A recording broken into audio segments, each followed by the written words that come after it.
So as we saw last time, there are three distinct levels of language: linguistic level, the speech level, and the conversational level. And all of these levels of meaning affect arguments.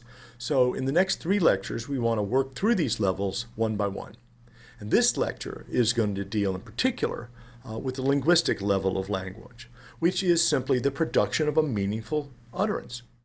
So in order to perform a linguistic act, all you have to do is utter a set of words that are meaningful, that fit together according to the semantics, that is the meanings of particular words, and the syntax or the grammar of the language in general. For example, it's easy.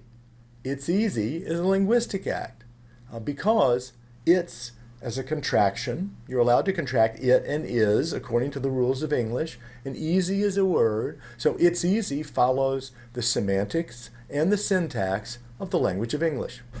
That's all there is to it. Now, although linguistic acts are really simple, they do require some special components that are worth separating out. For example, they require meaningful words.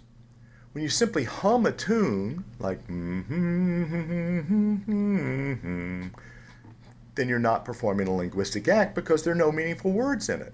But when you sing a song, I love Miranda and Nicholas too, then you are performing a linguistic act because you uttered words that were meaningful when they were put together in that way. And I've been taking this for granted, but of course the words you utter have to be meaningful.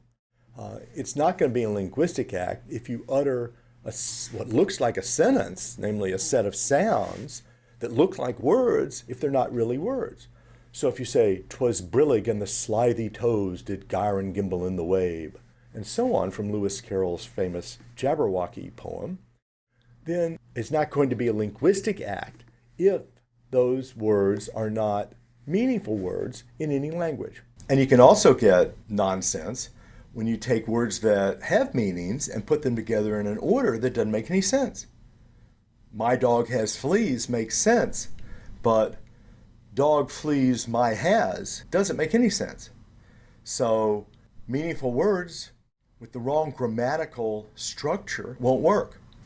And Noam Chomsky from MIT taught us that you can also get nonsense when you take words that make sense and you put them together with the right grammatical structure, but they still don't fit together because of the relation between the meanings. His example here was, colorless green ideas sleep furiously. What does that mean? Colorless green ideas sleep furiously? Well, colorless makes sense. Green, that's a word. Ideas, sleep, furiously. Each of those words makes sense and they're each in their appropriate grammatical role, but altogether it doesn't make any sense. So there are lots of ways you can get nonsense in language. And when you do, you're not performing a linguistic act. Now there's some really fun examples where it's not clear whether or not the utterance is meaningful.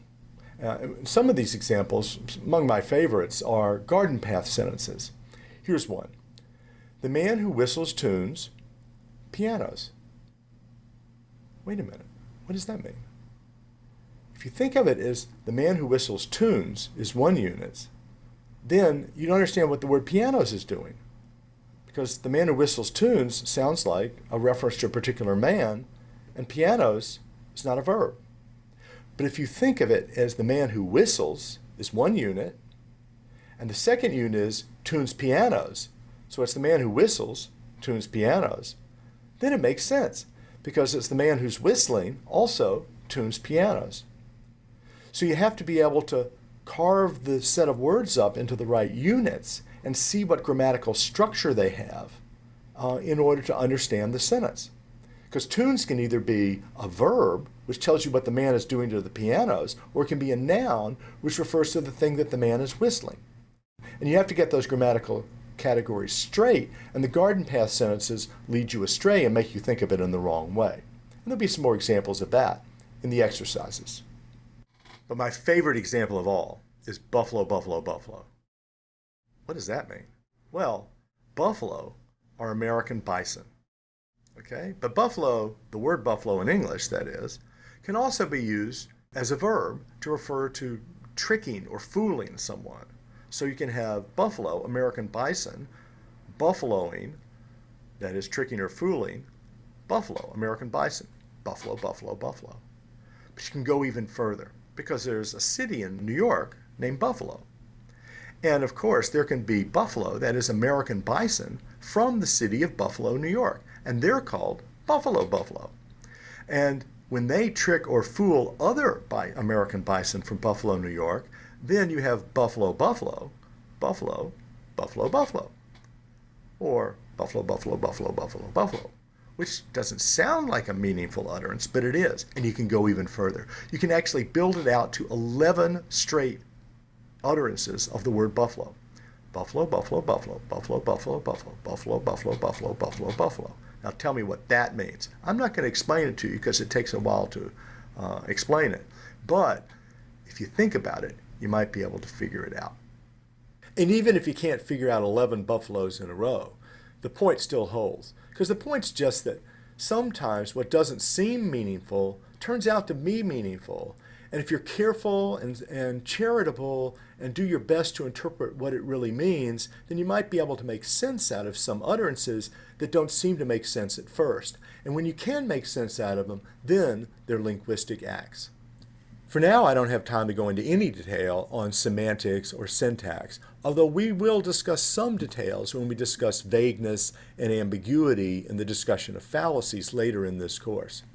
But I hope that the linguistic level is pretty simple and understandable, so we can go on and look in more detail at the speech act level and the conversational act level.